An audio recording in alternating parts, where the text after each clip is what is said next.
ஏசாயா 50ஆம் அதிகாரம் 4ஆம் வசனத்திலே இவனமாக நாம் பார்க்கிறோம். இளைப்படைந்தவனுக்கு சமயத்துக்கு ஏற்ற வார்த்தைகளை சொல்லுகிறவர். இன்னொரு வசனத்தில் நாம் பார்க்கும்போது 10ஆம் வசனத்தில் படிக்கிறோம், உங்களில் எவன் கர்த்தருக்கு பயந்து அவருடைய தாசனின் சொல்லை கேட்டு தனக்கு வெளிச்சமில்லாதனால் இருட்டில் நடக்கிறானோ அவன் கர்த்தருடைய நாமத்தை நம்பி தன் தேவனை சார்ந்து கொள்ள கடவன். கர்த்தருடைய பரிசுத்தமான நாமத்துக்கு மகிமை உண்டாகட்டும். உங்களில் ஏவன் கர்த்தருக்கு பயந்து அவருடைய தாசனுடைய சொல்லை கேட்டு, அல்லேலூயா சொல்லலாமா? கர்த்தருடைய வார்த்தை யாருக்கு அனுப்பப்படுகிறது என்பதுதான் என்னுடைய தலைப்பு. கர்த்தருடைய வார்த்தை இளைப்படைந்தவர்களுக்கு. முதலாவதாக நான் பேசக்கூடிய தலைப்பு, இளைப்படைந்தவனுக்கு கர்த்தர் தம்முடைய வார்த்தைகளை அனுப்புகிறார். அல்லேலூயா. சோர்ந்து போகிறவனுக்கு கர்த்தர் தம்முடைய வார்த்தைகளை அவர் அனுப்புகிறார். நிறைய இந்த வசனங்களை தியானிக்கும் போது ஏற்கனவே நான் கர்த்தராலே போதிக்கப்பட்டு மாற்றப்பட்டேன். நான் எப்பொழுதும் கடினமாக பிரசங்கிக்கக்கூடியவனாக இருந்தேன். ஆனால் கர்த்தர் அதை எனக்கு இந்த வசனங்களின் மூலியமாக மாற்றினார். கர்த்தருடைய வார்த்தை உங்களுக்கு நேராக வரும்போது நீங்கள் நன்றாய் கவனிக்க வேண்டும். திருநெல்வேலியிலிருந்து பாபநாசத்திற்கு ஒரு பஸ் போய் கொண்டிருக்கிறது. எங்கேருந்து? திருநெல்வேலியிலேருந்து பாபநாசத்துக்கு. அப்போது அந்த பஸ்ஸில் பயணம் செய்யக்கூடிய ஒரு பாட்டியம்மா தருவையூருங்கிற ஊர் வந்த உடனேயே கண்டக்டரை பார்த்து கேட்டாங்க, ஏப்பா கல்லடைக்குறிச்சி வந்துருச்சாப்பா அப்படின்னு கேட்டாங்க. உடனே கண்டக்டர் சொன்னார், வரலாமா? இன்னும் வரல அப்படின்னார். பஸ்ஸு கொஞ்சம் தூரம் சில மணித்துளிகள் கடந்து சென்ற உடனே சேரன் மகாதேவி அப்படிங்கிற ஒரு ஊர் வந்துச்சு. இப்போ இந்த அம்மா எந்திரிச்சு கேட்டு, எப்பா கல்லடைக்குறிச்சி வந்துருச்சா? பஸ் அங்கே நிற்குது. கேட்குது இந்த அம்மா, கல்லடைக்குறிச்சி வந்துருச்சாப்பா? வயசான பாட்டியாம்மா.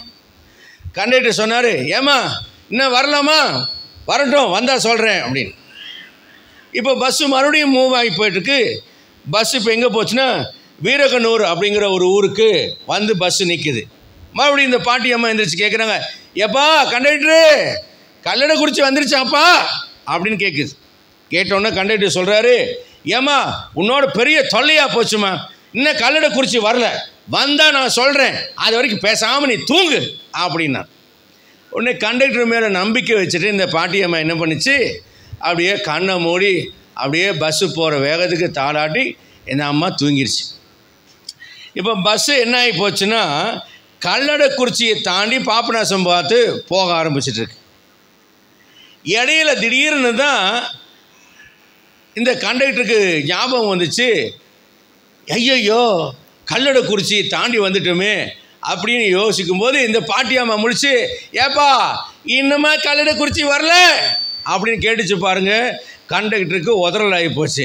ஏன் மன்னிச்சுக்கோமா, வண்டி தாண்டி போயிடுச்சு, நான் மறந்துட்டேன், நீ ஏன் தூங்குன கல்லடைக்குறிச்சி வரும்போது, வண்டி தாண்டி வந்துடுச்சு, ஒன்றுமே பண்ண முடியாது, விடு, நீ அப்புறம் போய் இறங்கிக்க அப்படின்னு சொன்னோன்னே இது பாட்டி சொல்லிச்சு, அதே தாண்டி போயிடுச்சா, என்னப்பா சொல்கிற அப்படின்னு கேட்கும்போது பஸ்ஸில் இருக்கிற மற்ற பயணிகள்லாம் சொல்லிட்டாங்க, கல்லடைக்குறிச்சி திரும்ப போகாது, பேசாமல் நீ அங்கே போய் இறங்கிக்க, வர வழியில் போய் இறங்கிக்க, அடுத்த ஸ்டாப்பில் இறங்கிக்கன்னு கண்டக்டர் சொல்லவும் சக பயணிகளுக்கெல்லாம் கோபம். இந்த பாட்டியோட முகத்தை பார்த்தாங்க, பாவமாக அந்த பாட்டி முகத்தை வச்சுட்டு இருந்துச்சு. ஏப்பா சொல்லக்கூடாதாப்பா, தாண்டி போயிடுச்சேப்பா அப்படிங்கும்போது மற்ற பயணிகள்லாம் இப்போ கண்டக்டரை பார்த்து சொல்கிறாங்க, ஏப்பா டிரைவர் வண்டியை திருப்பு, இந்த பாட்டி எவ்வளோ வயசானவங்க, உங்கள்கிட்ட ஆரம்பத்துலேருந்து கேட்டு வர சொன்னாங்க, நீ தான் என்ன பண்ணிட்ட, பேசாமல் தூங்க சொல்கிறேன்னு, தப்பு யாருடையது? கண்டக்டருடையது. அதனால் பஸ்ஸை திருப்பி கல்லடைக்குறிச்சிக்கே வண்டியை விடு அப்படின்னு சொல்லி எல்லா பயணிகளும் ஒன்று சேர பிரச்சனை பண்ணவும் என்ன பண்ணினார் இந்த கண்டக்டரும் டிரைவரும் வேறு வழி இல்லாமல் பஸ்ஸை யூட்ரெயின் போட்டு இப்போ கல்லடைக்குறிச்சிக்கு வண்டியை விடுறாங்க. கல்லடைக்குறிச்சி வந்து சேர்ந்த உடனேயே, ஏம்மா பாட்டி இறங்குமா, கல்லடைக்குறிச்சி வந்துருச்சு அப்படின்னு சொன்னேன்னு, நான் ஏன் இறங்கணும் அப்படின்னு இந்த பாட்டியம்மா கேட்டுச்சு. ஏம்மா கல்லடைக்குறிச்சி வந்துருச்சா நீ தானே கேட்ட அப்படின்னு இந்த பாட்டியம்மாட்ட கண்டக்டர் கேட்கவும் இந்த பாட்டியம்மா சொன்னாங்க, ஆமாப்பா கல்லடைக்குறிச்சி வந்துருச்சுன்னு தான் கேட்டேன், கல்லடைக்குறிச்சியில் இறங்குறேன்னா கேட்டேன், ஏம்மா அவன் கல்லடைக்குறிச்சி வந்தோடனே மறக்காமல் ப்ரெஷர் மாத்திரையை போடுன்னு சொன்னால் அதுக்காகத்தான் கல்லடைக்குறிச்சி வந்துச்சா நான் கேட்டேன். நான் என்ன கல்லடைக்குறிச்சியில் இறங்கணும்னு நான் சொன்னேன், நான் பாப்பநாசம் போயிட்டு இருக்கிறப்பா அப்படின்னு சொல்லித்தேன். அப்போ கண்டக்டர் தலையில் அடிச்சுக்கிட்டானா.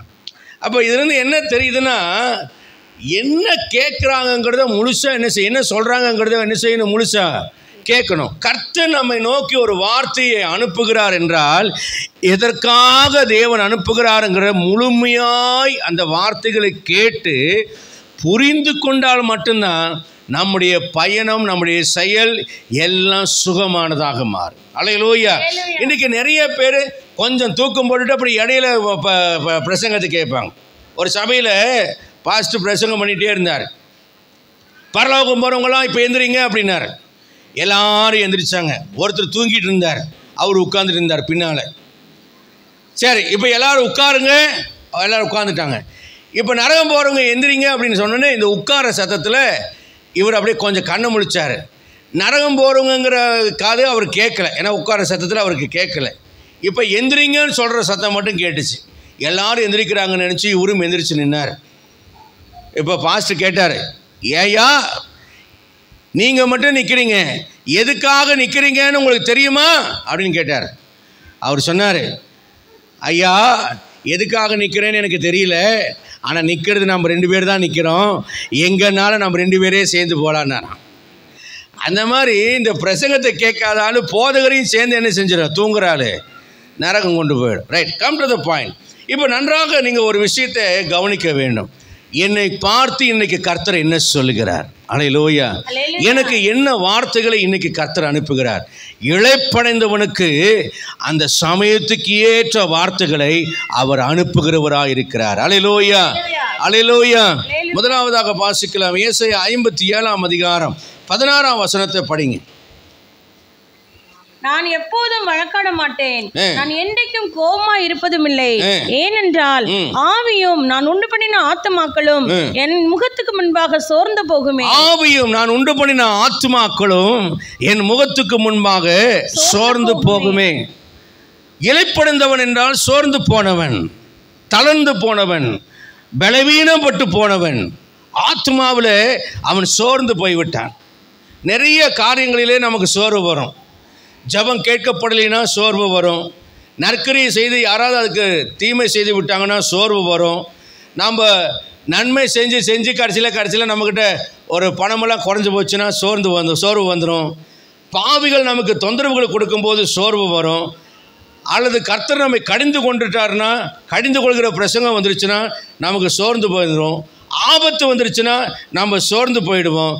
சில நேரங்களில் எல்லா பக்கங்களும் நெருக்கங்கள் வந்துச்சுன்னா நாம் சோர்ந்து போயிடுவோம். அல்லேலூயா. ஆண்டவருக்கு தெரியும், நான் உண்டு பண்ணின மனுஷன் புல்லை போல் இருக்கிறான், பூவை போல் இருக்கிறான். ஒரு வெப்பமான காற்று அதன் மேலே வீசின உடனேயே அது இல்லாமல் போயிடும். அவன் மண் என்று நினைவு கூறுகிறார் என்று வேத வசனம் சொல்கிறது. 103ஆம் சங்கீதம் 8, 9, 10, 11 வசனத்தை படிங்க. கர்த்தர் உருக்கமும் இரக்கமும். கர்த்தர் எப்படிப்பட்டவராக இருக்கிறார்? உருக்கமும். நான் எப்போதும் கடிந்து கொள்கிற பிரசங்கத்தையே பண்ணிட்டு இருந்தேன். ஆனால் தேவனுடைய ஒரு பக்கத்தை பார்க்கணும். கர்த்தர் உருக்கமும் இரக்கமும் நீடிய சாந்தமும் மிகுந்த கிருபையும் உள்ள தேவனாக இருக்கிறார். அல்லேலூயா. எங்க குடும்ப ஜெபத்தில் நாங்கள் மனப்பாடமாக சிறு வயதிலிருந்து நாங்கள் சொல்லுகிற வசனங்களிலே அதிகாரத்தில் இதுவும் ஒரு அதிகாரம். கர்த்தர் உருக்கமும் மன உருக்கமும் இரக்கமும் நீடிய சாந்தமும் மிகுந்த கிருபையும் உள்ளவராக இருக்கிறார்.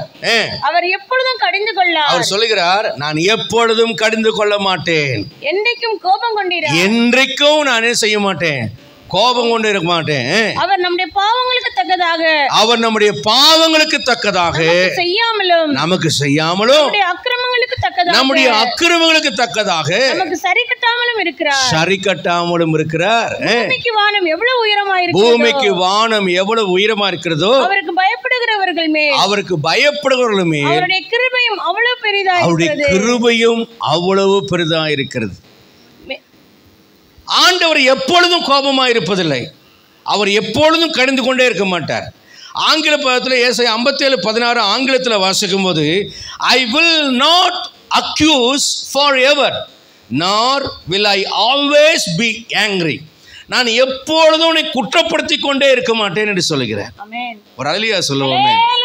நல்ல அற்புதமான ஒரு I will not accuse you. நான் எப்பொழுதும் உன்னை குறை சொல்லிட்டே இருக்க மாட்டேன், எப்பொழுதும் உன்னை குற்றப்படுத்திட்டே இருக்க மாட்டேன், எப்பொழுதும் உன்னை மட்டம் தட்டிட்டே இருக்க மாட்டேன். நீ எதை சில சொல்லுவாங்க, வேண்டாத பொண்டாட்டி கைப்பட்டாலும் குற்றம் கால் போட்டாலும் குற்றம்னு சொல்லுவாங்கள்ல, அந்த மாதிரி நான் செய்ய மாட்டேன். எப்பொழுதும் உன்னை குறை சொல்லிட்டு குற்றம் சொல்லிகிட்டே இருக்க மாட்டேன். எப்போ பார்த்தாலும் குறை சொல்கிற ஒரு கணவனோ குறை சொல்கிற மனைவியாக இருந்தால் அவங்களோட வாழ்றதுக்கு நமக்கு விருப்பம் இருக்காது. என்றைக்குமே நம்முடைய வாழ்க்கை துணையை நம்ம பாராட்ட கற்றுக்கொள்ளணும். உங்கள் பிள்ளைகளை பாராட்ட கற்றுக்கொள்ளணும். நீங்கள் இல்லாத விஷயத்தை நீங்கள் சொன்னீங்கன்னா கூட அது அவர்களுக்குள்ளே வரும். அரியலூரில் பாஸ்டர் வெஸ்லி என்ற ஒரு தேவ மனுஷன் இருக்கிறார். வாலிப நாட்களில் எங்கள் சர்ச்சுக்கு தான் பெங்களூரில் அவர் ஊழியம் செய்கிற நாட்களில் வந்தார். எங்கள் சபையிலேருந்து தான் அப்படியே அவர் அரியலூருக்கு அதுக்கப்புறம் வந்தார். எங்களுக்கு ஒரு ஆழமான தொடர்பு உண்டு. இவர் என்ன செய்வார்னா, அந்த வாலிப பிள்ளைகளை நல்லா உற்சாகப்படுத்துவார். என்னை பார்த்து சொல்வார், இவர் அருமையான ஜெப வீரன் என்று சொல்வார். நான் ஜெபிப்பேன், ஆனால் வீரனை போல நான் ஜெபம் பண்ண மாட்டேன். என்னை தோளில் கை போட்டுக்கிட்டு எல்லாத்துக்கிட்டே என்னை பற்றி என்ன சொல்லுவார், இவர் ஜெப வீரன். இப்போ எனக்கு அவர் போனதுக்கப்புறம் மனசு தோணும், நீ ஜெப வீரன்ட்டாரே, ஜெப வீரன்னா குறைஞ்ச ஒரு 4-5 மணி நேரமாக ஜெபம் பண்ண வேண்டாமா? நாம் என்ன 1/2 மணி நேரம் தானே ஜெபம் பண்ணிட்டு உட்காந்துருக்குறோம். இப்போ அவர் சொல்லி என் வாழ்க்கை என்ன ஆச்சுன்னா ஜெப வாழ்க்கையாக மாறிடுச்சு. ஆனால் அவர் சொல்லும்போது நான் ஜெபிக்கிற ஒரு வீரனாக இல்லை, ஆனால் அவர் பாராட்டுகிற அல்லது அவர் வஞ்சக புகழ்ச்சியாக சொல்லலை, உற்சாகப்படுத்துகிற ஒரு வார்த்தை. எங்கிட்ட ஜெபிக்கிறவன் தான், ஆனால் ஜெப வீரன் என்று அவர் என்னை சொல்லும் பொழுது நான் இன்னும் அதிகமாக நான் ஜெபிக்க தூண்டப்பட்டேன். என்னைக்குமே யாரையும் மட்டம் தட்டாதீங்க. மட்டம் தட்டுனா இருக்கிற எபிலிட்டியும் இருக்கிற தகுதியும் திராணியும் அவர்களை விட்டு போய்விடும். நம்முடைய பிள்ளைகளாகட்டும், நம்முடைய வாழ்க்கை துணையாகட்டும், நம்முடைய உறவுகளாகட்டும், சொந்தங்களாகட்டும், சக விசுவாசிகளாகட்டும், யாரையுமே மட்டம் தட்டி பேசலைன்னா அவங்க உருவாக்கப்படுவார்கள். உருவாக்குறவர்களை நீங்கள் கவனித்தால் தெரியும், அவங்கக்கிட்ட இருக்காது. அவங்க யாரை உருவாக்க நினைக்கிறாங்களோ அவங்கக்கிட்ட இருக்காது. அது எப்படின்னா, ஒரு சிற்பி ஒரு மொட்டை கல் எடுத்து அழகான உருவத்தை அதில் உருவாக்குகிறது போல தான் நல்ல வார்த்தைகள் ஒரு மனிதனை உருவாக்கும். ஆண்டவர் சொல்லுகிறார், நான் எப்பொழுதும் உன்னை குற்றப்படுத்திட்டே இருந்தேனா நீ சோர்ந்து போயிடுவேன், எப்போதும் உன்னை குறை சொல்லிகிட்டே இருந்தேனா சோர்ந்து போயிடுவேன், எப்பொழுது நான் கோபமாக இருந்தேனா நீ சோர்ந்து போயிடுவேன், எப்பொழுது உன்னை நான் திட்டுக்கிட்டே இருந்தேனா உன்னை ஆத்துமா சோர்ந்து போயிடும், நீ தளர்ந்து போயிடுவே. அதனால் நான் எப்போதும் கோபமாக இருக்க மாட்டேன், எப்போதுமே திட்டிகிட்டு இருக்க மாட்டேன், எப்போதும் உன்னை மட்டும் தட்ட மாட்டேன், எப்போதும் உன்னை குறை சொல்ல மாட்டேன். ஏனென்றால் நான் மனதுருக்கமும் இரக்கமும் நீடிய சாந்தமும் மிகுந்த கிருபை உள்ள தேவனாக இருக்கிறேன் என்று கர்த்தர் சொல்கிறார். ஆமென். மீகா 7ஆம் அதிகாரம் 18ஆம் வசனத்தில் படிக்கிறோம். மீகா 7ஆம் அதிகாரம் 18ஆம் வசனம். ஏன் அவர் கோபம் கொள்வதில்லை, ஏன் கோபத்தில் அவர் இருப்பதில்லை? தமது சுதந்திரத்தில் மீதியானவர்களுக்கு அக்கிரமத்தை பொறுத்து மீறுதலை மன்னிக்கிற தேவனிற்கு ஒப்பான தேவன் யார்?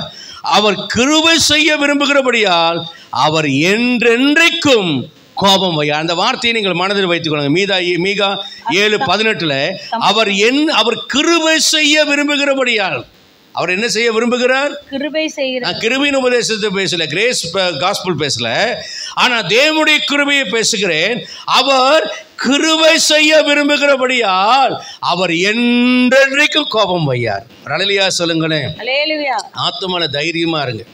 சோர்ந்து போகிற வேலைகளில் இந்த வசனங்களெல்லாம் மனதில் பதித்துக் கொள்ளுங்க. அவர் கிருபை செய்ய விரும்புகிறபடியால். எல்லாரும் சொல்லுங்க, அவர் கிருபை செய்ய விரும்புகிறபடியால் அவர் என்னென்றைக்கும் கோபம் வையார். ஆமென். அல்லேலூயா. நிறைய நேரத்தில் தேவன் பட்சிக்கிற அக்னி, நானும் பிரசங்கம் பண்ணியிருக்கிறேன், பட்சிக்கிற அக்னியும் நரகம் தான், பாவம் செய்தால் இப்படித்தான் நானும் பிரசங்கம் பண்ணிக்கிறேன், இல்லை என்று சொல்லவில்லை. ஆனால் தேவனுடைய இன்னொரு பக்கமும் இருக்கிறது. அவர் பட்சிக்கிற அக்னியா இருக்கிறது போல அதே சமயத்தில் அவரிடத்தில் இந்த தாய்மை, அவரிடத்தில் இருக்கிற இந்த இரக்கம், ஒரு தகப்பனை போல அன்பு, அந்த மன்னிக்கிற தன்மை, அவர் நம்ம சோர்ந்து போகிற நேரத்தில் நம்மை சோர்வடைய விடாதபடிக்கு நம்ம இரக்கமும் கிருபையும் பாராட்டுகிற ஒரு மாபெரும் வல்லமை உள்ள ஒரு தேவனை நாம் ஆராதித்துக் கொண்டிருக்கிறோம். அல்லேலூயா. இன்னொரு வசனத்தை கூட நம்ம படிக்கலாம்.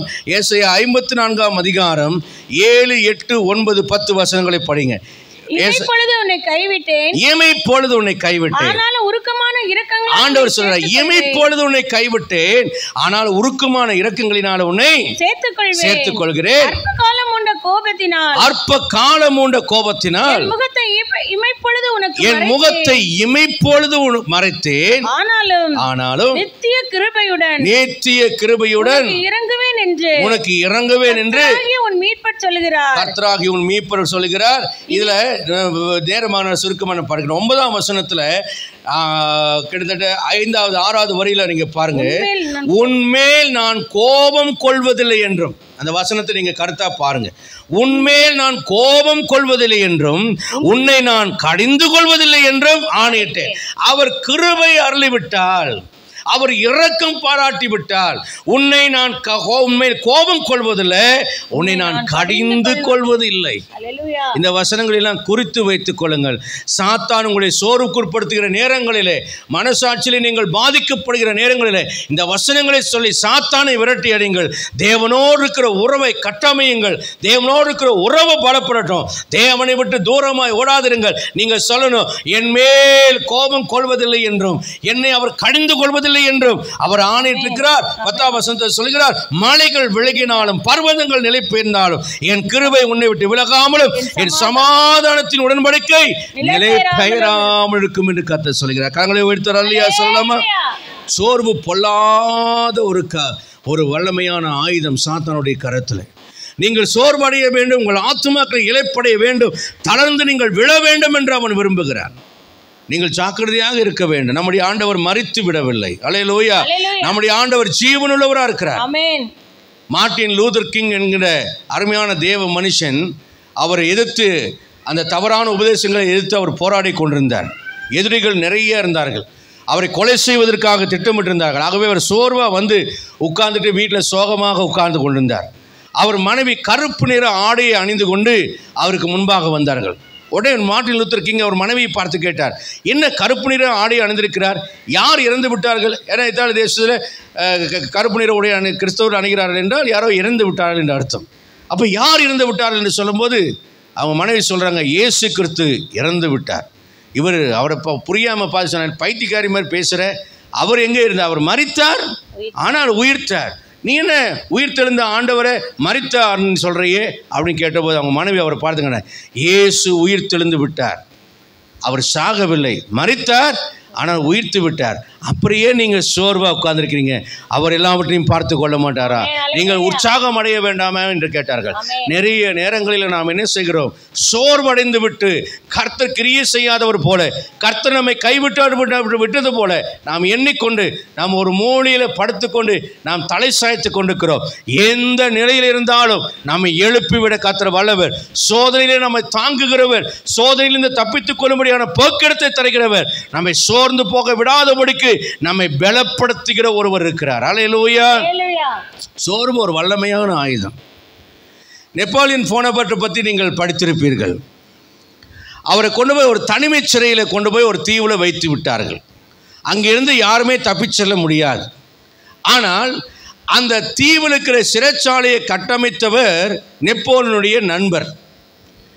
ஆகவே ஆங்கிலேயர் இவரை பிடித்து அங்கே வைத்திருந்த பொழுது நெப்போலியனுடைய நண்பர் என்ன பண்ணினார்? அந்த சிறைச்சாலையெல்லாம் கட்டமைத்தவர் என்ற முறையிலே நான் நெப்போலியனை பார்க்க வேண்டும் என்று அவர் கூறினார். அவங்க அனுமதி கொடுத்தாங்க. ஒரு செஸ் போர்டு நான் அவருக்கு ப்ரெசென்ட் பண்ண விரும்புகிற, தனிமை சிறையில் இருக்கிறார், ஆகவே அவர் செஸ் விளையாடுறதுக்கு அவருக்கு உதவியாக இருக்கும், அந்த போரிங் இல்லாமல் இருக்கும்னு சொன்னார். உடனே அவங்க அதுக்கு செஸ் போர்டு கொண்டு போக அனுமதி கொடுத்தாங்க. நெப்போலியன்கிட்ட அவர் ஒரு லெட்டர் எழுதி கொடுக்குறார், இந்த செஸ் போர்டை நீங்கள் நல்லா விளையாடுங்க, இது உங்கள் சோர்வை போக்குகிறதும் இல்லாமல் உங்களுடைய சோர்விலிருந்து எல்லா சிறை கம்பிகளிலிருந்தும் உங்களை விடுதலை ஆக்கும்னு ஒரு வார்த்தையை எழுதி அனுப்புகிறார். நெப்போலியன் அதை படிக்கிறார் அந்த கடிதத்தை. ஆனால் செஸ் போர்டை திறக்கலை, அதை பற்றி அவர் அக்கறை கொள்ளலை. ஏன்னா அவர் மிகவும் மனசோர்வாக இருந்தபடினாலே பேசாமல் அந்த செஸ் போர்டை வச்சுட்டு அந்த சோர்விலேயே இருந்து அப்படியே அவர் மரித்து விட்டார். மரித்த உடனே அவரை காவல் காத்த மக்கள் வந்து நெப்போலியனுடைய எல்லா தட்டுமுட்டு சாமான்களை பார்த்து இந்த செஸ் போர்டையும் பார்க்குறாங்க. செஸ் போர்டை பார்த்து செஸ் போர்டை கொஞ்சம் பிரித்து பார்க்கும்போது செஸ் போர்டுக்குள்ள ஒரு ரகசிய அறை இருக்கிறதே பார்க்குறார்கள். அதை பிரித்த போது அந்த தனிமை சிறைச்சாலையிலிருந்து எப்படி தப்பிச் செல்லலாம் என்கிற ரகசிய வழியை அவர் உருவாக்கி வைத்திருக்கிறார். அந்த வழியை அதில் செஸ் போர்டுக்குள்ள ஒரு வரைபடமாக வரைந்து அழகாக உள்ளே வைத்து அனுப்பியிருக்கிறார். இவருடைய கடிதத்தை படித்து நெப்போலியன் சோர்ந்து போகாமல் இந்த செஸ் போர்டில் என்ன ரகசியம் இருக்கிறது என்று கொஞ்சம் ஆராய்ந்து பார்த்திருந்தா நெப்போலியன் அந்த ரகசிய வழியின் மூலியமாக தப்பி சென்றிருக்கலாம், மீண்டும் ஆட்சியை பிடித்திருந்திருக்கலாம், மீண்டும் அரசனாய் ஆறியிருந்திருக்கலாம். ஆனால் நெப்போலியன் முடிவெடுத்து விட்டார். எல்லாம் முடிந்து விட்டது, நான் சிறையில் அகப்பட்டு விட்டேன், இனி தப்பி செல்லவே என்னால் முடியாது என்ற நிலையில் அவர் சோர்ந்து போன மனநிலையில் இருந்ததுனால செஸ் போர்டை அவர் பிரித்து பார்க்கல. உங்களுக்கு சொல்லுகிறேன், நம்ம கையில் அருமையான ஒரு வேதாகமத்தை கற்றுக் கொடுத்திருக்கிறார். எவ்வளோ பெரிய சோர்வானாலும், எவ்வளோ பெரிய பலவீனங்கள் உங்களுக்கு வந்தாலும் இதிலிருந்து தப்பிச் செல்லக்கூடிய வழிகளை கர்த்தர் இங்கே கொடுத்திருக்கிறார். அல்லேலூயா.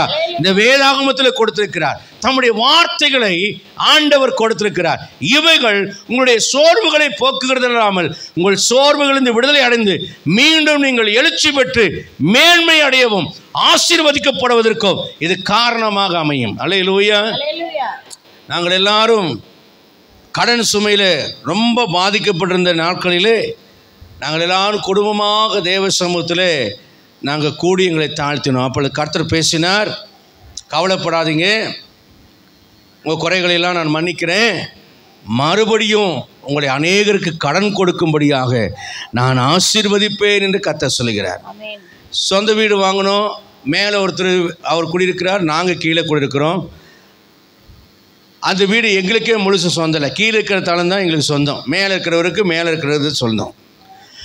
அந்த வீடை விற்க வேண்டிய ஒரு கட்டாயம் வந்து வீடை விற்றோம். நாங்கள் ஜெபம் பண்ணும்போது கர்த்தர் சொன்ன வார்த்தையை திரும்ப திரும்ப யோசித்து பார்க்குறோம். அநேகருக்கு நாங்கள் கடன் கொடுப்போம். 24 கடன்காரர்கள் ஓய்வில்லாமல் கடனை கேட்டு நச்சரிப்பார்கள். இருக்கிற பணத்தை விற்று கொடுத்தும் கடன் கட்ட முடியல. வாடகை வீட்டுக்கு குடி வந்தோம். அங்கே இருக்கிற நேரத்தில் தான் அந்த கடன்களெல்லாம் கட்ட கிருபை செய்தார். அதன் பிறகு தேவன் தம்முடைய வார்த்தைகளை நிறைவேற்றினார். அநேகருக்கு கடன் கொடுக்கத்தக்கதான ஒரு ஆசீர்வாதத்தை எங்கள் வாழ்க்கையில் அனுப்பினார். அதுக்கப்புறம் தான் என் தகப்பனார் பல வீடுகளை கட்டினார்.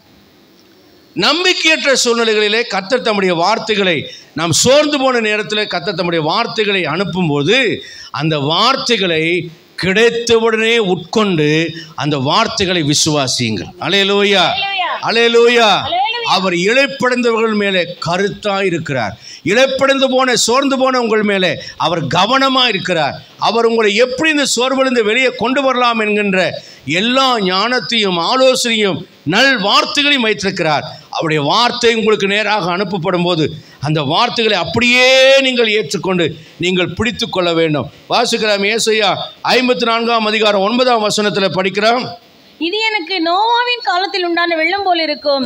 நோவாவின் காலத்தில் உண்டான வெள்ளம் இனி பூமியின் மேல் புரண்டு வருவதில்லை என்று ஆணையிட்டது போல உன்மேல் நான் கோபம் கொள்வதில்லை, உன்மேல் நான் கோபம் கொள்வதில்லை என்று, உன்னை நான் கடிந்து கொள்வதில்லை என்று, உன்னை நான் கடிந்து கொள்வதில்லை என்று ஆணையிட்டேன். எரேமியா 3ஆம் அதிகாரம் 12ஆம் வசனம். எரேமியா 3:12. 3:12. நீ போய் வடதிசை நோக்கி கூற வேண்டிய வார்த்தைகள் என்னவென்றால், சீர்கெட்ட இஸ்ரவேலே திரும்பு என்று கர்த்தர் சொல்லுகிறார். நான் உங்கள் மேல், இந்த வார்த்தை கவனியுங்கள், நான் உங்கள் மேல் என் கோபத்தை இறங்க பண்ணுவதில்லை, நான் கிருபையுள்ளவர் என்று கர்த்தர் சொல்கிறார். நான் என்றைக்கும் கோபம் வைக்க மாட்டேன். இந்த வசனத்தை எல்லாம் குறித்து வைத்துக் கொள்ளுங்கள். அவர் சொல்றதா என்னன்னா, யாருக்கு சொல்றாரு? சீர்கெட்ட இஸ்ரவேலுக்கு சொல்லுகிறார். ஒழுங்கீனமாய் நடக்கிறவனுக்கு சொல்லுகிறார். தவறான பாதையில் போறவர்களுக்கு சொல்லுகிறார். நாம் என்ன செய்வோம்? தவறான பாதையில் பார்த்து உன்னை கொல்லுவேன், உன்னை வெட்டுவேன், உன்னை அழிப்பேன் என்று சொல்லுவோம். ஆனால் ஆண்டவர் என்ன சொல்கிறார்? சீர்கெட்ட இஸ்ரவேலே திரும்பியிருப்பா, மனம் திரும்பியிருப்பா, நீ சரியாயிருப்பா, உன் வாழ்க்கையை சரிபடுத்திக்கப்பா என்று சொல்லிட்டு அவர் சொல்றார், நான் உங்கள் மேலே என் கோபத்தை இறங்க பண்ணுவதில்லை. அல்லேலூயா. நம்முடைய ஆண்டவருடைய வார்த்தை. நம்ம என்ன படிச்சிருக்கோம்? நீ இந்த வார்த்தைக்கு கீழ்ப்படலையா, உபாகம் 28 இருக்கிற அத்தனை சாபத்தையும் கொண்டு வந்து என்ன பண்ணுவேன்? உன் மேலே இறக்கிருவேங்கிறது நம்ம கேள்விப்பட்டிருக்கிறோம். ஆனால் தேவனுடைய கிருபையை நீங்கள் பாருங்கள். உங்கள் மேல் என் கோபத்தை இறங்க பண்ணுவதில்லை, நான் கிருபையுள்ளவர் என்று கர்த்தர் சொல்கிறார். நான் என்றைக்கும் என்ன செய்ய மாட்டேன்? கோபம் வைக்க மாட்டேன். அல்லேலூயா.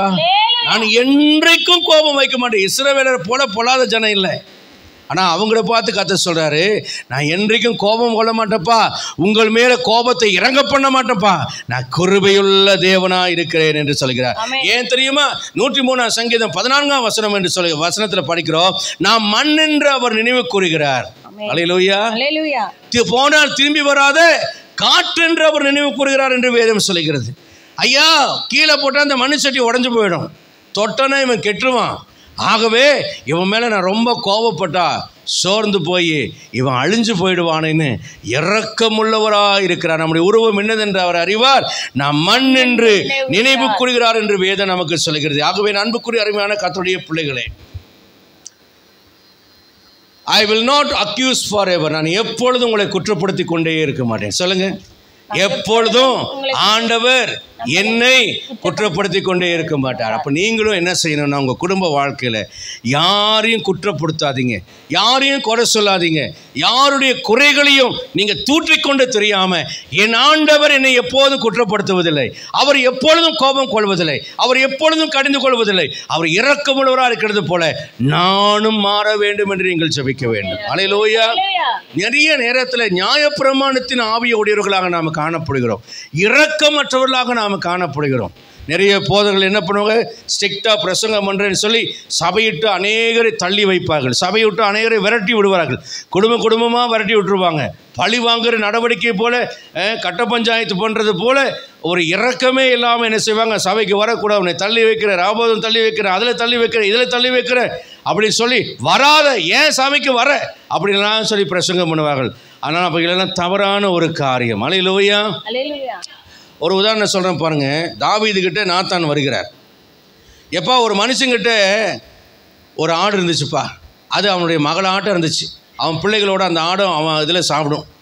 அப்போது அந்த மனுஷன் அந்த மனுஷன் வேலை செய்கிற வேலைக்காரனுடைய முதலாளி வீட்டுக்கு விருந்தாளி ஒருத்தன் வந்தான். வந்தபோது இந்த எஜமானுக்கு எத்தனையோ ஆடு மாடு இருக்குது, ஆனால் அதையெல்லாம் விட்டுட்டு தன் வேலைக்காரங்கிட்ட இருந்த அந்த ஆட்டை, மகளை போடுற அந்த ஆட்டை பிடிச்சி அறுத்து அந்த விருந்தாளிக்கு கறி சமைச்சு போட்டுட்டான். இப்போ இது இவனுக்கு என்ன செய்யலாம் அப்படின்னு நாத்தான் கேட்டோன்னே தாவீதுக்கு ரொம்ப கோபம் வந்துடுச்சு. இவன் இந்த மனிதன் மரணத்துக்கு பாத்திருவான், அவன் மகளை போல வரத்துக்கு இருந்த அந்த ஆட்டை அவன் பிடிச்சி அறுத்து சாப்பிட்டபடினாலே அவனுக்கும் அந்த ஆட்டுக்கு செய்து போல அவனுக்கும் செஞ்சு அவனை கொல்லணும் அப்படின்னு இவர், ஏன்னா ராஜா இல்லையா, நீதிபதியாக உட்காந்துருக்காருல, கரெக்டாக ஜட்ஜ்மெண்ட் சொல்லிட்டார். இப்போ தான் நாத்தான் சொல்லுகிறார், நீயே அந்த மனிதன். அல்லேலூயா.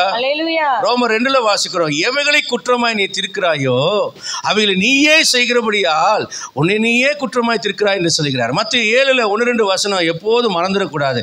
மற்றவர்களை குற்றவாளியாய் தீர்க்காதிருங்கள், உன் சகோதரன் கண்ணில் இருக்கிற துரும்பை எடுக்க வகை பாராதுங்கள், உங்களை பாருங்கன்னு ஆண்டு சொல்கிறார். எவைகளை குற்றமாய் நீ தீர்க்கிறாயோ அவைகளை நீயே செய்கிறாய். அப்போ உன்னை நீயே குற்றவாளியாக இருக்கிறார்.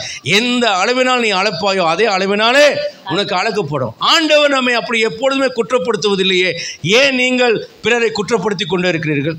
ஆண்டவர் எப்பொழுதும் நம்ம கோபமாக இருப்பதில்லையே, ஏன் நீங்கள் கணவன் மனைவிக்குள்ளே சண்டை வந்தால் காலையில் கோபம் வந்துன்னா சாயந்தரத்துக்குள்ளே அணையணும்னு சொல்லப்பட்டிருக்கு. சிலர் 3 நாள், 1 வாரம், 1 மாதமெல்லாம் சண்டை நீண்டுகிட்டே போகுதுன்னா நீ வசனத்தை மீறுகிறாய், சரியான கணவனாக இல்லை, சரியான மனைவியாக இல்லை. நீங்கள் மனம் திரும்ப வேண்டியது அவசியம். ஏனென்றால் கர்த்தருடைய வசனத்துக்கு விரோதமாக நீங்கள் பாவம் செய்கிறீர்கள். உங்கள் மனைவியை நீங்கள் புண்படுத்துகிறீர்கள், அல்லது உங்கள் கணவனை புண்படுத்துகிறீர்கள், அல்லது உங்கள் பிள்ளைகளுடைய மனதை முறியடிக்கிறீர்கள். நான் வீட்டில் இருக்கும்போது என் பிள்ளைகள் தவறு செய்தால் நொறுங்க திட்டுவேன். என் மனைவியை திட்டுனா என் பாடு திண்டாட்டம் அப்படின்னா நான் மனைவியை திட்ட மாட்டேன். திட்டுனா அந்தர் பல்ட்டி போட்டு ஒரு நைஸ் பண்ணுவேன். என் மகள் சொல்வாள், ஏய் சுஜில் பால், என்ன பல்ட்டி அடிக்கிற, எங்கிட்ட தான் நீ வந்தான்னு சொல்லுவாள். ஜாலியாக இருக்குது எங்கள் குடும்பம், நல்ல சந்தோஷமாக, நல்ல ஜாலியாக, அவ்வளோ ஒன்றுக்குள்ளே ஒன்று அவ்வளோ சந்தோஷமாக இருப்போம். குட்டி பரலவம் போல இருக்கும். திட்டுவேன். ஆனால் வீட்டு வாசப்படி தாண்டி பள்ளிக்கூடம் போகிறதுக்கு முன்னாலேயே என் பிள்ளைகள்கிட்ட ஃபோன் பண்ணி அல்லது வீட்டில் இருக்கும்போதே தலையை தடவி முத்தம் கொடுத்து, அப்பா உன்னை நேசிக்கிறேன், உன் தவறை கண்டிக்கிறேன், ஆனால் நான் உன்னை வெறுக்கவில்லை, நான் உன்னை நேசிக்கிறேன், நீ யாருக்கிட்டையும் போய் அவமானப்படக்கூடாதுங்கிறதுக்காக உன்னை திருத்துகிறேனே தவிர உன்னை துரத்தவில்லை என்று சொல்லி என் பிள்ளைகளோடு ஒரு பெரிய சமாதான உடன்படிக்கையை செய்து விடுவேன். சமாதான பலிகளை செலுத்தினதுக்கு அப்புறம் தான் என்ன செய்யணும், பிள்ளைகளை அனுப்பணும். ஏன்னா எங்கள் அம்மாட்டையெல்லாம் நான் திட்டு வாங்கிட்டு நாள் பொழுதும் பள்ளிக்கூடத்தில் துயர முகத்தோடு உட்கார்ந்து கொண்டிருக்கிறேன். எனக்கு தெரியும் அந்த வலி எப்படி இருக்கும். போடா வழியிலேயே அடிபடி சாவு அப்படின்னு ஒரு அபிஷேகம் போட்டு அனுப்புவாங்க. எவ்வளோ மனசு கஷ்டமாகும். பஸ்ஸில் விழுந்துடலாமான்னு தோணும். ஒரு வார்த்தை, கடினமான ஒரு வார்த்தை நம்முடைய வாழ்க்கையே அழித்து விடும். நீங்கள் நன்றாக கவனிங்க. ரட்சிக்கப்படாத நாட்களில், ரட்சிக்கப்படுறதுக்கு அப்புறம் எங்கள் அம்மா சூப்பர். நீங்கள் நான் நிற்கிறேன்னா அதுக்கு என் தாய் ஒரு காரணம், அவங்க தான் காரணம். ரட்சிக்கப்படாத நாட்களில் அவங்க அறியாமல் செய்தாங்க, அதுக்காக ரொம்ப வருத்தப்பட்டுருக்கிறேன். நான் என்ன சொல்கிறேன்னா, தயவு செய்து கடினமான வார்த்தைகளை பயன்படுத்தாதீங்க. ஒரு மனிதனை இடிக்கக்கூடிய வார்த்தைகளை பயன்படுத்தாதீங்க. ஒரு ஆத்துமாவை குற்றப்படுத்தும் வார்த்தைகளை பயன்படுத்தாதுங்க. உங்கள் வாயில் நல்ல வார்த்தைகள், உங்கள் வார்த்தைகள் உப்பால் சாரணம் ஏறினதாகவும் கிருபை பொருந்தியதாகவும் இருப்பதாக என்று வசனம் சொல்கிறது. கணவருக்கு சாப்பாடு போடும்போது அவர் சொல்ல இதில் உப்பு இல்லை அப்படின்னா நீங்கள் சொல்லக்கூடாது. ப்ரெஷர் ஜாஸ்தியாக இருக்குல்ல, கம்மியாக தான் போட்டேன் சாப்பிடுங்க. ஆனால் இவங்க மறந்துருப்பாங்க, உப்பு கம்மியாக போட்டு மறந்துருப்பாங்க. ஆனால் உப்பு கம்மின்னு சொன்னால் பாஸ்ட் பிரசங்கத்தில் சொன்னார், என் மேலே பழியை போடுறது. டயட்டாக தான் சாப்பிட்ணுன்னு பாஸ்ட் சொன்னார், அதனால் உப்பு குறைச்சிட்டேன்னு என்ன பழி போடுறது தப்பு. அப்படிங்களா, சாரிங்க, இதை இருங்க கொஞ்சம் மறந்துட்டேன் அப்படின்னு, இப்போ போட்டு பாருங்கள், இப்போ சாப்பிட்டு பாருங்கள் அப்படின்னு சொல்லி உற்சாகப்படுத்த வேண்டும். அல்லேலூயா சொல்லுங்க. சாப்பிடும்போது கோவப்பட்டு கணவன் சாப்பிட மாட்டேன்னு எந்திரிச்சு போகிறதுக்கு விடக்கூடாது. அது எப்படி நீ சாப்பிடாமல் இருப்ப, நீ சாப்பிடலைன்னா நான் இதுக்கு இருக்கிறேன் அப்படின்னு பின்னால் உருண்டையை உருட்டி யானைக்கு களி உருண்டையை உள்ள தள்ளுற மாதிரி என்ன செய்யணும், கணவனுக்கு ஊட்டி விடுங்க. ஏன், கணவன் மனைவி தானே செய்கிறீங்க, வேறு பக்கத்து வீட்டுக்காரனுக்கு போய் ஊட்டி விடல, உங்கள் சொந்த புருஷனுக்கு தானே ஊட்டி விடுங்க, செய்யுங்கிறேன். ஆனால் பிள்ளைங்க கொஞ்சம் பார்த்து வயிறு எரிஞ்சாங்கன்னா அவங்களுக்கு 2 வாய் ஊட்டி விட்டு அவங்களையும் கொஞ்சம் சைடில் கரெக்ட் பண்ணிடுங்க. அல்லேலூயா, நல்ல ஒரு அல்லேலூயா சொல்லுங்க. இன்றைக்கு உங்கள் குடும்பம் ஒரு சந்தோஷமான பரலோகமாக மாற்றி கொடுங்க. வாழ தெரிந்தவனுக்கு சொர்க்கம், வாழ தெரியாதவனுக்கு அது நரகம். ஏன் தான் கல்யாணம் பண்ணணும், ஏன் தான் புள்ள குட்டியை பெற்றணும், என்ன மாதிரி புள்ள குட்டி பெற்று கஷ்டப்பட்டு கொண்டா. ஆனால் என் குடும்பத்தை நான் சொர்க்கமாக பார்க்கிறேன். கஷ்டத்திலேயும் ஒரு லாபத்தை பார்க்க கற்றுக்கொள்ளுங்கள். அதில் தேவன் தரும் பாடத்தை பார்க்க கற்றுக்கொள்ளுங்கள். ஆண்டவரை போல நடந்து கொள்ள கற்றுக்கொள்ளுங்கள். நிச்சயமாக சோர்விலிருந்து நீங்கள் வெளியே வந்துடுவீங்க. சோர்விலிருந்து கர்த்தர் உங்களை வெளியே கொண்டு வந்துடுவார். யோனாக்கு தலையில் ஆமனுக்கு செடியை வளர விட்டார். யோனாக்கு ரொம்ப சந்தோஷம். நினிவே அழியிறதை பார்க்கணுன்னு ஆமனுக்கு செடியில் நிழலில் சேரை போட்டு உட்காந்தாரா கல் போட்டு உட்காந்தாரா எனக்கு தெரியாது. ஆனால் ஆமனுக்கு செடியின் கீழே போய் உட்காந்துட்டார். உட்காந்து ஜம்முன்னு நினிவே அழியிட்டுன்னு பார்த்துட்டுருக்காரு. ஆமனுக்கு 2 நாள் நல்லா ஓங்கி வளர்ந்துடுச்சு. ஓங்கி வளர்ந்தோடனே அந்த பெரிய பெரிய இலையாக இருக்கும். அவனுக்கு ரொம்ப சந்தோஷம். ஆண்டவர் என்ன பண்ணினார், அவனுக்கு ஒரு பாடத்தை கற்றுக் கொடுக்கணும்னு சொல்லிட்டு அடுத்தது ஒரு கம்பளி பூச்சி அனுப்பி விட்டார். அங்கே அது என்ன பண்ணிடுச்சு, அது பட்டாம்பூச்சி முட்டை போட்டு அந்த கம்பளி பூச்சி சட்டுன்னு பெருசாகி ஒரே நாளில் எல்லா இலையும் ஓட்டை போட்டு எல்லாத்தையும் தின்னு போடுச்சு. இப்போ ஆமனுக்கு செடி குச்சியாக நிற்கிது, மரம் தான் குச்சியாக நிற்கிது, எல்லா இலையும் போயிடுச்சு. வெயில் இந்த மொட்டை மண்டியில் பட்டுச்சு. ஏன் யோனாக்கு மொட்டை மண்டியாச்சு தெரியுமா, அவன் திமிங்கலத்தினுடைய வயிற்றுக்குள்ளே போனால திமிங்கலத்தில் ஆசிட் இருக்கும். அந்த உணவை செரிமானம் பண்ணுற ஆசிட், அந்த ஹைட்ரோகுளோரிக் ஆசிட்டில் அவன் பாடி நனைஞ்சதுனால அவனுடைய தோலெல்லாம் உறிஞ்சு போயிடுச்சு. அதனால் உடம்பெல்லாம் ப்ளீச்சிங் ஆகி எல்லா முடியும் கொட்டி போய் தோலும் பார்த்திங்கன்னா குழந்தையோட தோல் மாதிரி லேசாகிடும். இப்போ இந்த தோலில் சன்லைட் பட்டுச்சுன்னா பயங்கரமாக எரிச்சல் அப்படியே வெடிக்க ஆரம்பிச்சிடும், வலி வேதனை வர ஆரம்பிக்கும். இப்போது யோனா என்ன எதிர்பார்க்குறார், வானத்திலிருந்து அக்னி இறங்கி இந்த நினிவே பட்டணம் அழிவதை நான் ஆசையாக பார்ப்பேன். இப்போது அக்னி இறங்கினா எப்படி எரியும், எப்படி வலிக்குங்கிற ஒரு டீச்சிங்ஸை சூரியனுடைய வெப்பத்தின் மூலிமா இவனுக்கு கொடுக்குறாரு. இவனுக்கு செம எரிச்சலாக இருக்குது. இப்போ ஆண்டு ரொம்ப கூலாக கேட்குறாரு, என்ன யோனாவே என்ன எரிச்சலாக இருக்கிறாயா அப்படின்னு கேட்கும்போது, எனக்கு பைபிள் இருக்கிற எல்லா மனுஷனை விட இந்த யோனா ஒரு வித்தியாசமானவன். ரொம்ப நெஞ்செழுத்துக்காரங்க அவனுக்கு. ஏன்னா ஆண்டவர் பற்றி அக்குவேரா ஆணவேரா தெரிஞ்சு வச்சுவேன். அதனால் இன்னொரு நெஞ்செழுத்துமாக ஆண்டுகிட்ட தெம்பாக பேசுகிறான். மோசே சொல்கிறான், நான் பயந்து நடுங்கிறான், முகமுகமாக பார்த்துவேன். ஆனால் இவன் சொல்கிறத கேளுங்க, ஏற்கனவே சித்தம் செய்யாமல் ஓடி போனான். இவன் மரத்துக்கடியில் எரிச்சல் உட்காந்துட்டு சொல்கிறான், ஆமாம் மரணம் பறிந்து எரிச்சலாக்குறது நல்லது தான் அப்படிங்கிறான். அடுத்து இன்னொரு நெஞ்செழுத்தம் பாருங்கள், கப்பலில் சூறக்காற்று அனுப்புகிறாரா, கடலில் கப்பல் ஆடுதா, யார் நாளடா வந்துன்னு பார்த்தா யோனா பேரில் சீட்டு விழுகுதா.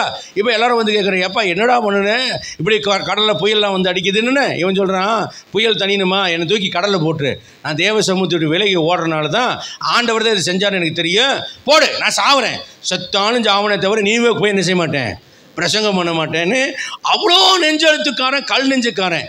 பார்த்தாரு, இவனுக்கு அன்பா பேசினா உள்ள ஏசிட்டுக்குள்ளே விட்டு 3 நாள் செத்து அப்புறம் உயிர் தெழுந்துமே இவனுக்கு ஒரு புத்தி வரல. இப்போ என்ன நடக்கிறாரு, ஆமனுக்கு செடியில் உட்கார வச்சு செத்து பொழிச்சான். யோனா மீன் வயிற்றுல 3 நாள். அதுதான் ஆண்டு சொல்கிறார், யோனாவை போல பூமியின் வயிற்றுல மனுஷகுமார்னு இருப்பாங்க. அப்புறம் செத்து போயிட்டான். செத்து போய் அதுக்கப்புறம் ஆவி உயிர் தெழுந்து தான் கரையில் எந்திரிக்கிறான். ஆனால் செத்து பொழைச்சாலும் இவனுக்கு தைரியத்தை திமிரியும் பாருங்க. இப்போ ஆண்டு சொல்கிறான், ஆமையா மரணப்படைந்து அடிச்சுலாம் தான் இருப்பேன், இப்போ என்னங்கிற அப்படிங்கிற மாதிரி ஆண்டவர்கிட்ட கேட்குறா. ஆண்டவர் என்ன செஞ்சுருப்பார் நீங்கள் நினைக்கிறீங்க? ஆண்டவர் வயிறு வலிக்கு அங்கே சிரிச்சிருப்பார்னு நான் நினைக்கிறேன். அப்போ அவர் சொல்கிறாரு, அவனுக்கு ஒரு டீச்சிங்ஸ் கொடுக்குறாரு. ஏப்பா, இந்த ஒரு ஆமனுக்கு செடிக்கே உனக்கு இவ்வளோ கவலையும் வருத்தும் கோபமும் வருது என் மேலே. வலது கைக்கும் இடது கைக்கும் வித்தியாசம் எத்தனை குழந்தைங்க இருக்காங்க, லட்சக்கணக்கான ஆடு மாடு மிருக ஜீவன்களாக இருக்குது. இதுக்கெல்லாம் நான் பரிதாபப்படாமல் இருப்பேன். நான் நம்முடைய ஆண்டவர் அழிக்கிற ஆண்டவர் இல்லைங்க, அவர் ரட்சிக்கிற ஆண்டவருங்க. ஒரு தகப்பனும் ஒரு தாயும் ஒரு கணவனும் மனைவி, நீங்கள் யார் தெரியுமா? அடிக்கிறவங்க இல்லைங்க, நீங்கள் ரட்சிக்கிறவர்கள். எனக்கு என் குழந்தைகளை என் மனைவி அடித்தா எனக்கு பயங்கர நெஞ்சுக்குள்ள வலி வந்துடும். சின்னதில் எங்கள் புட்டுவையெல்லாம் அடித்தா புக்கை நீங்கள் தூக்கி போட்டு வா அப்பாவும் நீங்கள் கடைக்கு போகலான்னு தூக்கிட்டு போயிடுவேன். வண்டியில் உட்கார வச்சு கடைக்கு போட்டு போய் மிட்டாய் வாங்கி கொடுத்துட்டு அன்னைக்கெல்லாம் பாடமே நினைக்க. ஏன்னா அடித்த ஒரு விஷயத்தை நீங்கள் சொன்னீங்கன்னா அது கசப்பாயிடும் பிள்ளைகளுக்கு. நம்ம அடிக்காமல் பிள்ளைகளுக்கு உணர்த்தி பார்க்கணும். எந்த பிள்ளைக்கு அடி வேணும் தெரியுமா? ரொம்ப மொட்டை பிடிவாதம் பண்ணி துணிகரமாக இருக்கிற பிள்ளைக்கு என்ன வேணும்? என்ன வேணும்? துணிகரமாக இருக்கிற பிள்ளைக்கு அடி வேணும். என் தம்பி மகன் சொல்லுவான், பெரியவன் ஜெர்மி சொல்லுவான், அவங்க அம்மாட்ட ஒரு உடன்படிக்கை செய்திருக்கான். என்ன உடன்படிக்கைனா, தப்பு செய்தாட்டா முதல் தடவை ஜெர்மி நீ தவறு செய்கிறாய் என்று சொல்ல வேண்டும். 2வது தடவையும் அதே தவறை செய்தால் ஜெர்மி நீ தவறு செய்கிற, நான் உன்னை பனிஷ் பண்ணுவேன்னு சொல்லணும். 3வது தடவை தவறு செய்யும்போது இனி கண்டிப்பாக அடுத்த முறை உனக்கு அடி உண்டு என்று சொல்ல வேண்டும். இந்த 3 வார்னிங்குக்கும் அவன் கீழ்ப்படினா அதுக்கப்புறம் என்ன செய்யணுமா? பனிஷ் பண்ணணும். அது எப்படின்னா தனியாக ரூமில் கூட்டிகிட்டு போய் அடிக்கணுமா. அவன் சின்ன வயசில் அவங்க அம்மாட்ட சொன்ன ஒரு காரியம். அப்போ குழந்தைங்க எப்படி இருக்கிறாங்கன்னு பாருங்கள். நம்மளை விட அறிவுள்ளவர்களாக இருக்கிறார்கள். நாம் என்ன பண்ணுறோம்? கோபம் வந்தோன்னே கோபத்தோடு பிள்ளைகளை போய் சாத்துக்கிறோம்.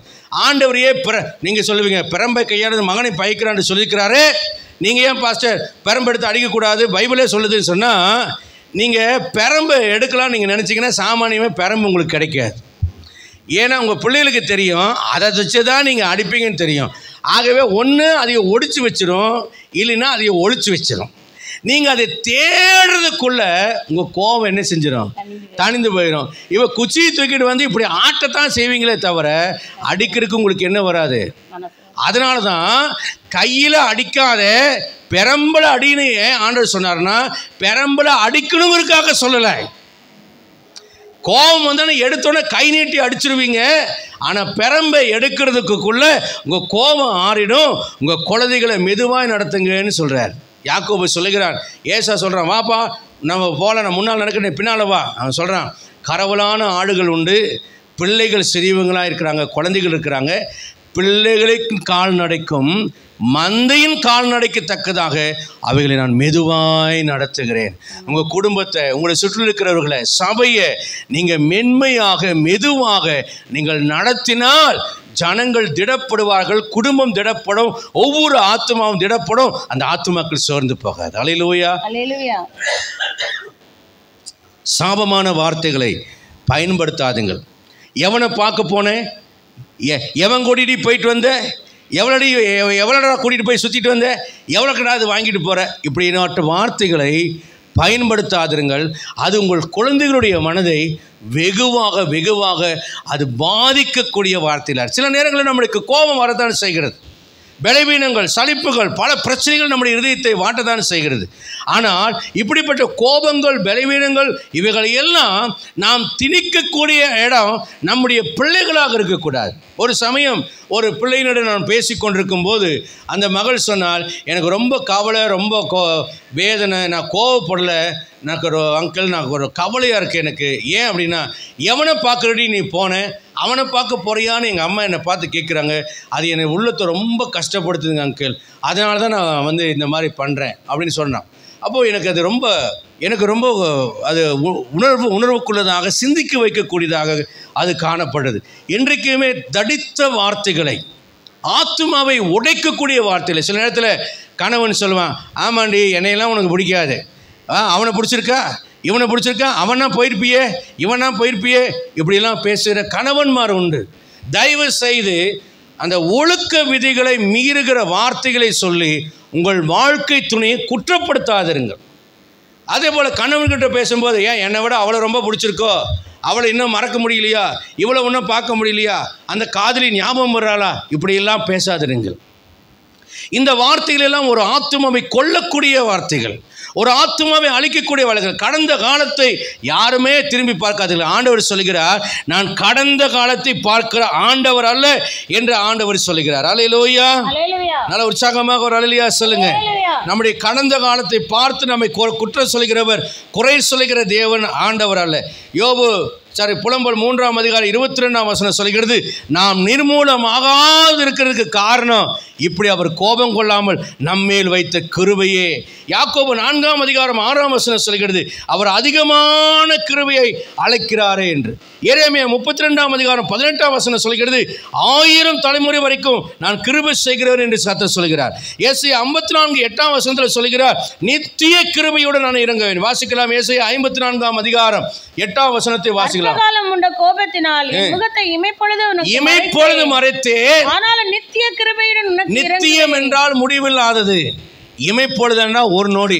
அப்போ நம்முடைய கோபமெல்லாம் ஒரு நொடி தான் இருக்க வேண்டும். அல்லேலூயா சொல்லுங்களேன். என்றைக்குமே எனக்கு விரோதமாய் தவறு செய்தவர்கள் பேசினுடைய குறைகள் எனக்கு மறந்துடும். ஏன்னா நான் மனதார மன்னித்து விடுவேன், நான் நினைவில் கொள்வதில்லை.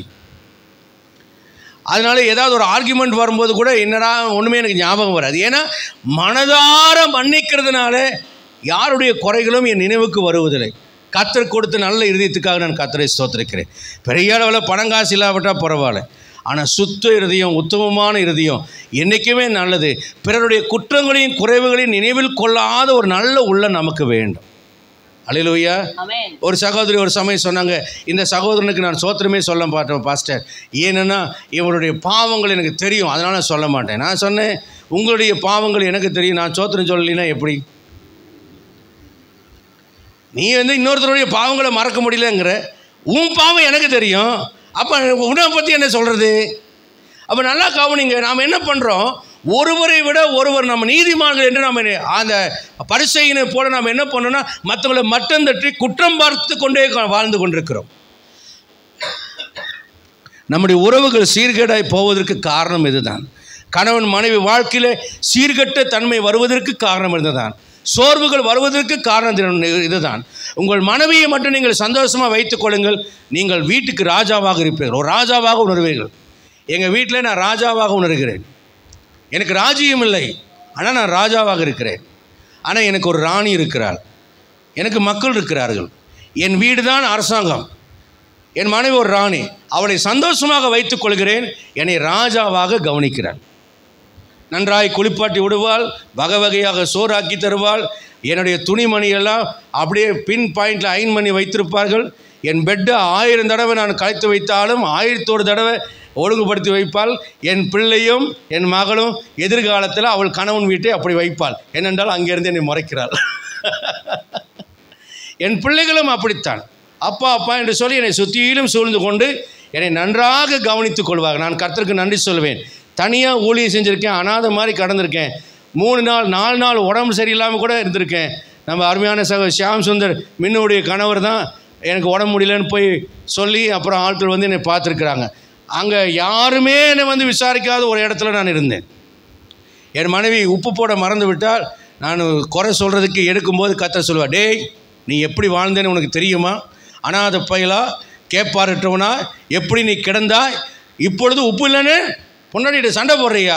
உன் பொண்டாட்டி பாராட்டுகிற அன்பு எவ்வளோ இன்பமாக இருக்குது, பேசாமல் இருப்பார். சத்தமெல்லாம் கேட்பாங்க, நல்லா இருக்கா அப்படின்னு கேட்பாங்க. நல்லா இல்லைனாலும் பரவாயில்லம்மா சாப்பிட்டுக்கிறேன் அப்படின்னு சொல்லி சாப்பிட்டுக்கொள்ளும். ஏன் தெரியுமா? என்னைக்காவது ஒரு நாள் தான் கொஞ்சம் சொதப்போம், ஆனால் எல்லா நாளும் பர்ஃபெக்டாக இருக்கும். தனிமையாக இருந்தபோது ஒரு நல்ல சோறு இல்லை, விசாரிப்பார் இல்லை, அன்பு செலுத்துவார் இல்லை, ஒரு தைரியம் தைச்சு விடுவார் இல்லை, நல்லா இருக்கீங்களான்னு கேட்பார் இல்லை, சந்தோஷமாக இருக்கீங்களான்னு கேட்குறக்கு ஆள் இல்லை. இன்றைக்கி என்னை சுற்றிலும் மனைவி பிள்ளைகள் என்று ஒரு அழகான ஒரு குடும்பத்தை வடிவமைத்து என்னை விசாரிக்கிறாரு. எவ்வளோ நன்றி ஆண்டவரேன்னு நன்றி சொல்ல நான் கற்றுக்கொள்ள கர்த்தர் என் குடும்பத்தை ஆசீர்வதித்து கொண்டே இருக்கிறார். யாரையும் மட்டம் தட்டி பழகாதீங்க, குறை சொல்லி பழகாதீங்க.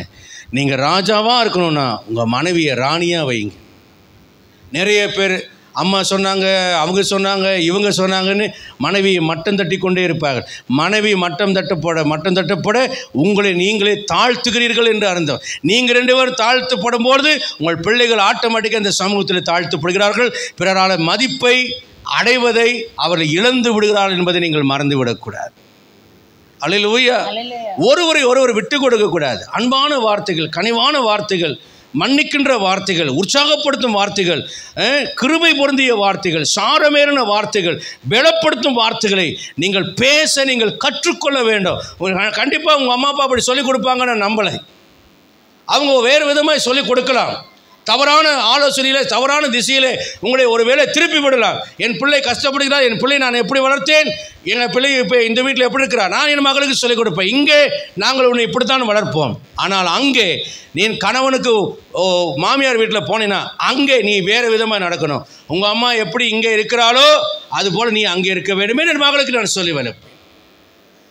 நம்ம வீட்டில் பிள்ளை தோசை சுடாமல் வளர்க்கலாம், இட்லி சுடாமல் வளர்க்கலாம், வீடு கூட்டாமல் வளர்க்கலாம், துடைக்க வைக்காமல் வளர்க்கலாம். ஆனால் போகிற வீட்டில் அப்படி இல்லை.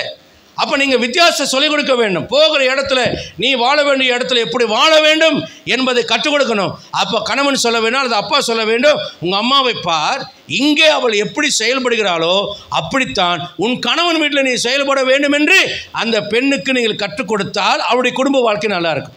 மாறா நீங்கள் என்ன செய்வீங்க, இங்கே மாடு மாதிரி நீங்கள் உழைப்பீங்க. ஆனால் மாமியார் வீட்டில் புள்ள வேலை செய்யும்போது என்னடி நீ என்ன வேலைக்காரியாக இருக்கிறக்க உன்னை கற்றுக் கொடுத்த, ஏன் உன் நாத்தனாருக்கு என்ன வேலை, கொழுந்தனாருக்கு என்ன வேலைன்னு சொல்லி கொடுத்தா பிள்ளையோட வாழ்க்கை கெட்டு போய்விடும். அல்லேலூயா. நன்றாக மனதில் வைத்துக் கொள்ளுங்கள். கர்த்தர் இரக்கமுள்ளவர், 1000 தலைமுறை வரைக்கும் அவர் உடன்படிக்கையை காக்கிறவர். ஆகவே வேதம் சொல்கிறது, நீதிமொழிகள் 3ஆம் அதிகாரம் 11ஆம் வசனம், ஒருவேளை கர்த்தர் கடிந்து கொண்டு விட்டால் சோர்ந்து போயிடாதேன்னு வசனம் சொல்லுது. ஆமென். சில வேளையில் கர்த்தர் கடிந்து கொள்ளக்கூடும். ஆனால் நீங்கள் என்ன செஞ்சிடாதீங்க, சோர்ந்து போயிடாதீங்க. தகப்பன் தான் நேசிக்கிற புத்திரனை சிட்சிக்கிறது போல கர்த்தரும் எவனிடத்தில் அன்பு கூறுகிறாரோ அவனை சிட்சிக்கிறார். இதுதான் எபிரேயர் 12ஆம் அதிகாரம் 3ஆம் வசனத்திலையும் 5ஆம் வசனத்திலும் வாசிக்கிறோம். 3ஆம் வசனத்தை சொல்கிறது, பாவிகளால் விபரீதங்களை சகித்த அவரையே நினைத்து நீங்கள் சோர்ந்து போகாதீங்கன்னு சொல்கிறார். சில நேரத்தில் நம்ம வாழ்கிற இந்த உலகத்தில் பரிசுத்தவான்கள் இல்லை. நம்ம பக்கத்து வீட்டில் பொல்லாத ஆட்கள் யாராவது குடி வந்திருக்கலாம். நம்ம சபையில் இருக்கிற ஒரு ஐயா என்னிடத்துல வீடு விசிட்டிங் போகும்போது அவர் என்னிடத்துல சொன்னார், பக்கத்தில் இந்த போலீஸுக்காரர் குடியிருக்கிறார், அவர் என்ன பண்ணுவார், இங்கே சிரித்தா கெட்ட வாரத்தில் என்னடா சிரிப்பு அப்படின்னு திட்டுவார். நான் வீட்டுக்கு ஏதாவது ஜல்லி மண் எடுத்து போட்டால் ராத்திரி என்னை எடுத்து போடல, காலையில் எல்லாத்தையும் இறச்சி விட்ருவேன்னு சொல்லுவார். விடிய தூங்காமல் எடுத்து அள்ளி போடுவையா. குடிச்சிட்டு வந்து கெட்ட வார்த்தை பேசுவார். குழந்தைங்க சிரித்தா கூட என்னடா சிரிப்பு, என்னடா உங்களுக்கு சந்தோஷம் அப்படின்னு அதட்டுவார். அவர் போலீஸுக்காரர், நம்மளால் ஒன்றும் சொல்ல முடியல, பேசாமல் நான் ஜெபம் பண்ணிட்டு தான் இருப்பேன். ஆனால் பாருங்கள், தேவன் சில காரியங்களை அந்த குடும்பத்தில் செய்தார். போலீஸ் வேலை அவருக்கு போயிடுச்சு அப்படின்னு சொல்லிட்டு என் குடும்பத்தில் கர்த்தர் அதிகாரத்தை கொடுத்து கர்த்தர் ஆசீர்வதித்தார் என்று சாட்சி சொன்னார். எனக்கு வியப்பாக இருந்தது. தேவன் நமக்காக எதையும் செய்ய வல்லவராக இருக்கிறார். அல்லேலூயா. பாவிகள் உலகத்தில் இருக்கிறாங்க. நம்ம வீட்டில் பக்கத்தில் இருக்கிறவன இரக்கமுள்ளவனாக இருக்க மாட்டான். நம்ம எழுத்து வீட்டுக்காரன் அன்புள்ளவனாக இருக்க மாட்டான். அக்கம் பக்கம் அயலகத்தில் ஒருவேளை பொல்லாத மக்களாக இருக்கலாம். ஏன்னா கோணலும் மாறுபாடுமான சந்ததி நடுவில் நாம் வாழ்கிறோம். அவர்களால் ஏதாகலும் தீமை ஏற்பட்டு விட்டால் சோர்ந்து போகாதீங்க, இயேசுவை நினைத்துக் கொள்ளுங்கள் என்று கர்த்தர் சொல்கிறார். பாவிகள் கைகளுக்கு விலக்கி அவர் எப்படி உயர்த்தினாரோ அதே போல கர்த்தர் உங்களையும் உயர்த்த வல்லவராக இருக்கிறார். அல்லேலூயா. நான் ஊழியம் செய்கிற நாட்களிலே உடன் ஊழியராய் என்னுடைய வயதொத்த மக்கள் சிலர் என் மேலே நிறைய குறைகளை குற்றச்சாட்டுகளை என் போதகர் இடத்துல சொன்னார்கள். எங்கள் போதகரம்மா சொன்னாங்க, எப்பா பாஸ்டர் பிடிவாதக்காரர், உன் குற்றத்தை ஒத்துக்கொள், அப்படின்னா மன்னிச்சிடுவார், நீ ஒத்துக்கலினா அவர் கோபமாக வருவார்னு சொன்னாங்க. ஆண்டவர் என்னோடு அதே ஒருத்த வார்த்தைகளை சொன்னார், என்னை போல் நீ என்ன குற்றச்சாட்டுகள் சுமத்தப்பட்டாலும் பொறுமையாக ஏற்றுக்கொள், நான் உன்னை உயர்த்துவேன் ஏற்ற காலத்தில்னு சொன்னார். என்மேல் சொல்லப்பட்ட குற்றச்சாட்டுகளுக்கு பாஸ்டர் கேட்டார், என்னப்பா இப்படிலாம் சொன்னாங்க என்ன அப்படி கேட்டார். தெரியாமல் செஞ்சுட்டேங்க பாஸ்டர், மன்னிச்சுக்குங்க, நான் என்னை திருத்தி கொள்கிறேன்னு சொன்னார். சந்தோஷமாக ஜெபம் பண்ணி விட்டுட்டார். இன்றைக்கி அவர்களெல்லாம் காணவில்லை, நான் ஊழியக்காரனாக இருக்க கர்த்தர் உதவி செய்கிறார். அல்லேலூயா. ஏற்ற காலத்து உங்கள் மேலே எத்தனையோ குற்றச்சாட்டுகளை சொல்லலாம். பாவியான மக்கள், பின்மாற்றக்காரர் மக்கள், துணிகரமான மக்கள், எவ்வளவோ குற்றச்சாட்டுகளை உங்கள் மேல் சுமத்தக்கூடும்.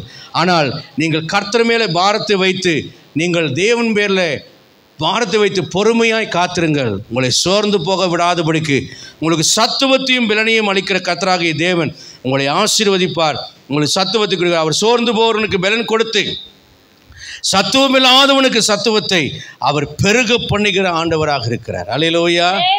நல்ல உற்சாகமாக அல்லையா சொல்லுங்க. ஆகவே அன்புக்குரிய அருமையான கர்த்தருடைய பிள்ளைகளே, அவர் யாருக்கு வார்த்தை அனுப்புகிறார்? சோர்ந்து போய் இளைத்து போன மக்களுக்கு அவர் தம்முடைய வார்த்தையை அனுப்புகிறார். ஆமென். கண்களை மூடி நாம் ஜெபிப்போம்.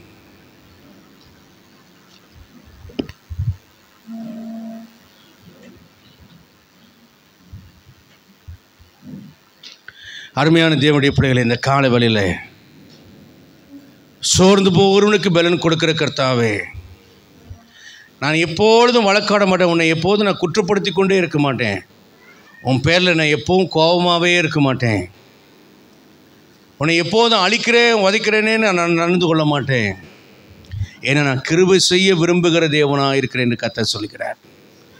தைரியமாக இருங்க, திடமனதாக இருங்க.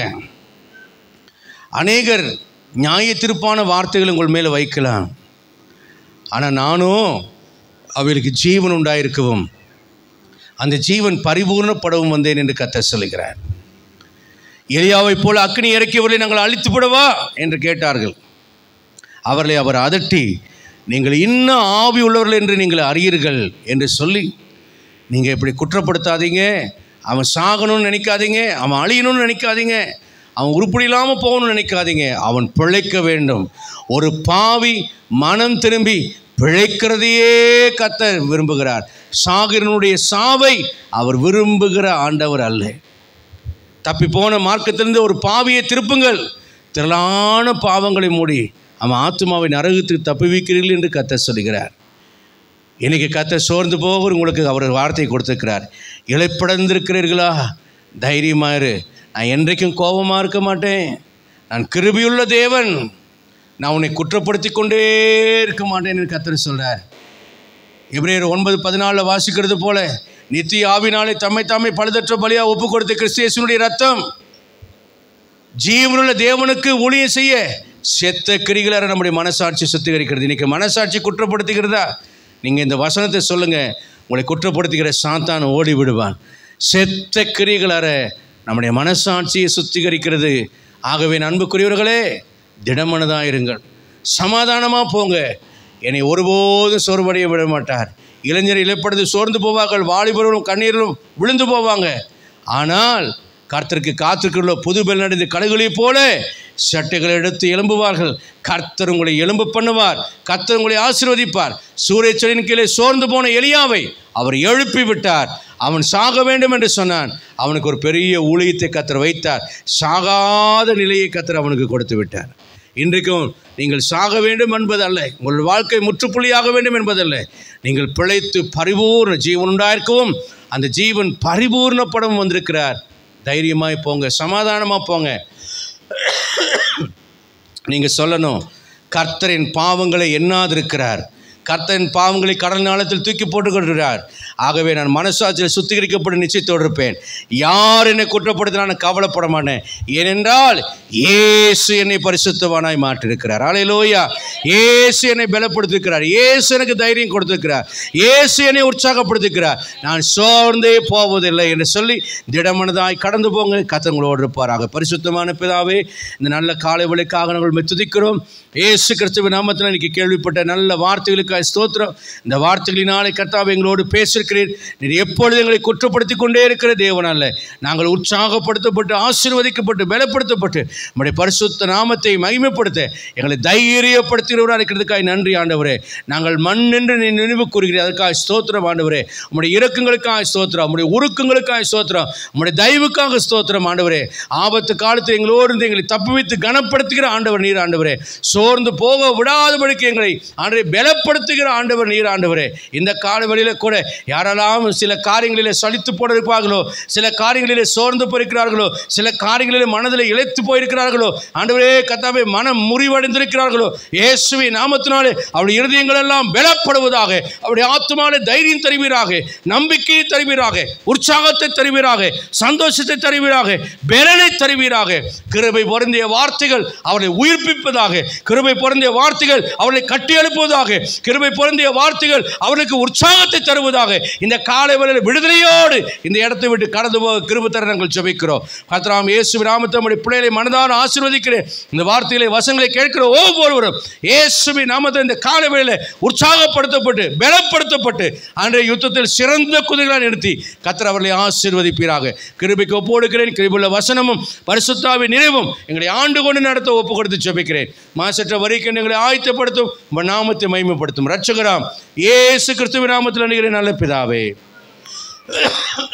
என் ஆத்துமாவே நம்மளுமே பரிசுத்த நாமத்தை சோத்ரி, என் ஆத்துமாவே கர்த்தரை சோத்ரி, கர்த்தர் செய்த சகல உபகாரங்களை மறவாது. ஆமென். நம்முடைய கர்த்தராக இயேசு கிறிஸ்துவின் கிருபையும் பிதாவு தேவனுடைய அன்பும் பரிசுத்த ஆவியின் அன்னைக்கும் ஆசீர்வாதம் சந்தோஷ சமாதானமும் நம்ம அனைவரோடும் ஒளிமிக்கிற சகல பரிசுத்தவான்களோடும் மீண்டும் மீண்டும் கர்த்தர் வரும் இருப்பதாக. ஆமென். அல்லேலூயா. God bless you. கர்த்தர் உங்களோடு இருப்பாராக. ஆமென்.